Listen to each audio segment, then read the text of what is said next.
You're listening to Drummer Daily, the only daily podcast dedicated just to drummers, for a free video series explaining how you can become rock solid at playing drums with a click track in just 2 weeks in as little as 20 minutes per day.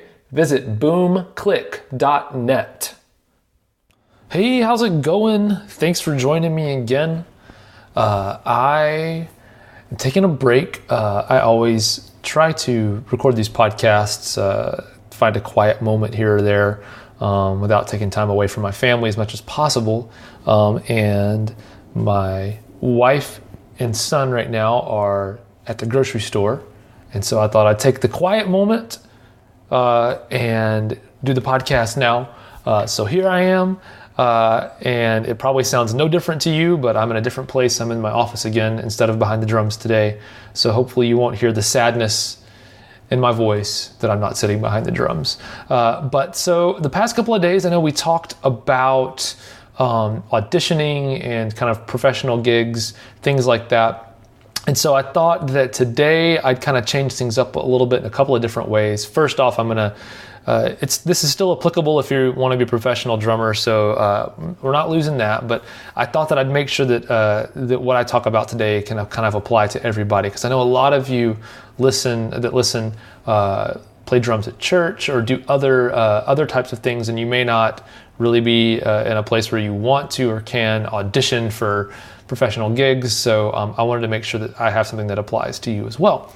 So before I get to the point today, kind of like what happens every time I do these podcasts, I beat around the bush until I get to the point. But I want to tell you about, I'm trying to think, a couple of weeks ago or a week and a half or so ago, let me back up. So back in high school, keep backing up further and further. Let me back up. When I was born, just kidding.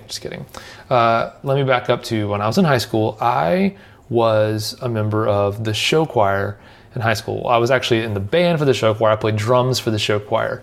And it was a class we had every day. And, I've heard all the jazz hand jokes and all that stuff. But had a lot of my best friends were show choir peeps. And anyway, we had a really great time. And I really think that the time that I spent playing drums for the show choir taught me so much about interacting with other musicians, interacting with singers who have a different perspective on the role of music and the role of a drummer specifically, for sure, than what band people do or whatever. And really just taught me a lot. Taught me about discipline. Taught me about sticking to it. Learning a lot of pop songs. So I just learned so much by doing that.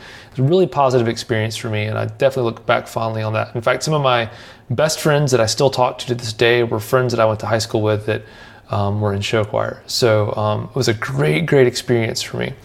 And I'm thinking about show choir because a couple of weeks ago, around the Christmas holiday, they had kind of like a show choir get together, like a reunion. And I was out of town, so I missed it. But I kind of was in the mindset of like, oh man, I wish that I was there for that. That would have been a lot of fun, sharing old funny stories and things like that. But I was kind of thinking about show choir, and I kind of started letting my head float back there. And what I realized was there's one big thing that we did in show choir that I still take with me to this day, and I wanted to share that with you because it really is helpful as a drummer. So one of the things about, and if you happen to be listening to this and have ever been involved in show choir, wherever you live, this might be different. But at least where I grew up here in Nashville, this was kind of how like show choir worked. And I'm talking about like when you go to competitions and stuff and perform. It's nothing like that. What's that movie that's really funny? That's kind of about show choirs. It's got Anna Kendrick and that other guy that's really funny in it. Anyway, that movie, you know what I'm talking about, the one that's kind of about show choirs. Anyway, they did a sequel to it as well. Anyway, someone's going to email me like, it's this. I can't remember, I'm sorry. Anyway, it's nothing like that in some ways. But I guess from a technical perspective, one of the things that they did as part of the competition process was, as a show choir band, if you're setting up and playing on stage with the show choir, they would either not give the band any mics at all. So they wouldn't close mic the drums or all the different instruments like you would in a live setting you'd see on stage or in a studio. They would either not give the band any mics at all, so you're just playing out into the room, guitar amps and bass guitar amps and real drums just blasting out into the room, or you might have one kind of like group mic, like one mic pointing at the whole band. And the reason they did that was because one of the things they judged the band on was not only your ability to blend with each other. So like that was a big thing, was like, all right, don't play too loud as a drummer. Like play the appropriate volume so that the whole band is putting across a sound that's properly balanced. But then a bigger point, and this is kind of what I wanted to get to today, was that the band as a whole would basically duck down in volume anytime someone sang. So if there was a line in the verse and someone sang, they would sing, we would drop down real quiet. And the second they stopped singing, they took a breath in between phrases in a verse or whatever, if there was a moment when the person or group wasn't singing, we jump back up in volume. It's kind of like if you've ever used like GarageBand or anything, there's a thing called ducking, where if you have like a voiceover, you're recording a podcast and the music that's in the background automatically ducks down quieter while you're talking, then jumps back up when you're not, that kind of thing. But we had to do it live and in person. And what's really funny is like, it was so extreme. We would just like duck down so quiet, whisper quiet on the drums, whisper quiet on all the guitars and everything and the keyboards. And then the second someone took a breath or a gap, it would be like, well, like so loud, like just blasting it out in a balanced way, of course, the whole band. Like I wasn't just, drum solo time over there, but it felt, when I was playing it, it felt so extreme and just ridiculous. It felt so exaggerated and over the top. But I had the opportunity to listen to other bands, other show choir bands, other show choirs perform, before and after we did our thing. And you could see the same exaggeration happening in the other bands, but what you'd hear didn't come across so exaggerated. It came across really well balanced.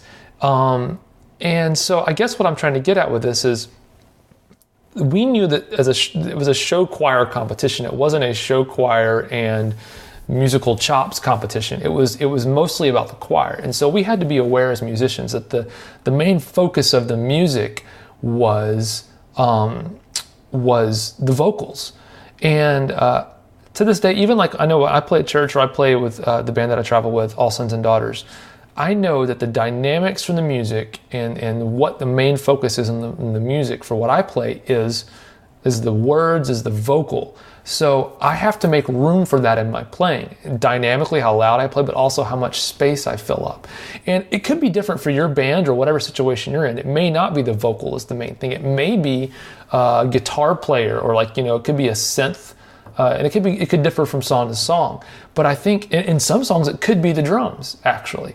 But I think we need to constantly be in our mind evaluating what is the focus of what I'm playing, the song or the set or whatever it is, or the band as a whole, and make sure that I maneuver around that in a tactful way. And I think as drummers, sometimes we have to be leaders in the band, and through either explicitly saying it or just through example, if we're not comfortable saying it, show that's what our goal as a band even is to do, is to navigate around the focus of each song from a sound perspective. So that's all I've got today. I just wanted to make sure that we talk about that and think about that as drummers. I know that I get a lot of questions about playing with dynamics or playing quieter, and I just want to remind us that we can get the volume that we want out of any sound. I can play a hot rod, those bundles of wood sticks, a little thin wood stick. I can play that way louder than I can play a drumstick, or other people can play drumsticks. And I can play with drumsticks, whisper quiet like brushes. And that's something that you need to also keep in mind. Maybe we'll do another episode about that, where we talk about the difference, making sure that we are first selecting the tone that we want for our sticks. So whether it's brushes or hot rods or blast sticks or regular sticks or broomsticks or whatever it is, we pick the tone first, and then we choose to play at a certain volume. We don't let either one of those needs affect the other. We can choose to play loudly or quietly. We can choose to play certain tones.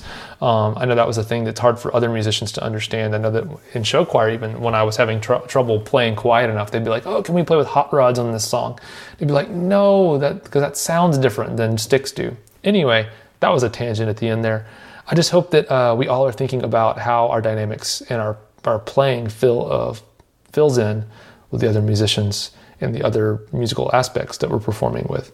All right, I hope you're doing great, and we will talk again tomorrow. So long for now. Bye.